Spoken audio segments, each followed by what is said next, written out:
23-year-old was shot and killed by police while suffering a mental health breakdown. Getting law enforcement out of the mental health business. The foundation in his name are advocating the creation of a new resource, a trained mental health crisis response team available countywide 24 hours a day.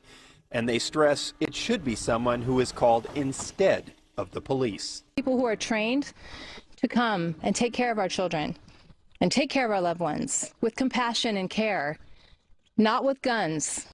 We were shocked to find out that many California police officers generally have about 8 hours of required mental health training. They barely scratch the surface of what is needed to de-escalate and care for those in altered and heightened mental states. Just as we don't rely on the police for a cancer patient, we should not have to rely on the police to provide care for those in mental health emergencies. Today we celebrate AB 988, the Miles Hall Lifeline and Suicide Prevention Act. This is revolutionary and will absolutely save lives. Indeed, we know it already has. 988 is a success in California. California's 988 hotline had received more than 280,000 calls.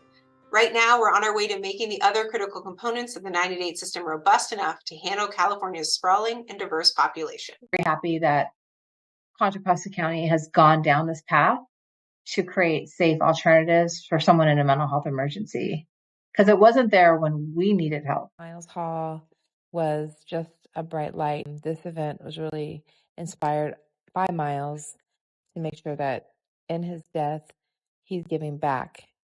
And one way that we can give back is to fill our young people with love and let them know that they're important in this world. The loss of our son Miles 5 years ago was devastating to our family. But from that day forward, Miles' death caused a spark that ignited so many people to stand up and demand change. Friends, family, and strangers, they all surrounded us with love and took to the streets to call for accountability and justice and to demand real changes so that no other family would lose a loved one to a broken, biased, and completely inadequate system of responding to a mental health emergency. Miles' life mattered, but not to the individuals hired to protect and serve him on that day. However, Miles' death has forever changed the way people in California with mental health challenges and their loved ones will be supported going forward. More specifically, here in Contra Costa County, the Miles Hall Crisis Center will provide timely and appropriate mental and behavioral health crisis services to anyone, anywhere, at any time in the county. Through the Miles Hall Foundation, we're committed to continuing our work in collaboration with others. Together, we aim to reform an imperfect system, broaden the capabilities of healthcare providers, serve the underserved, advocate for impacted families, and provide compassionate care to those in need.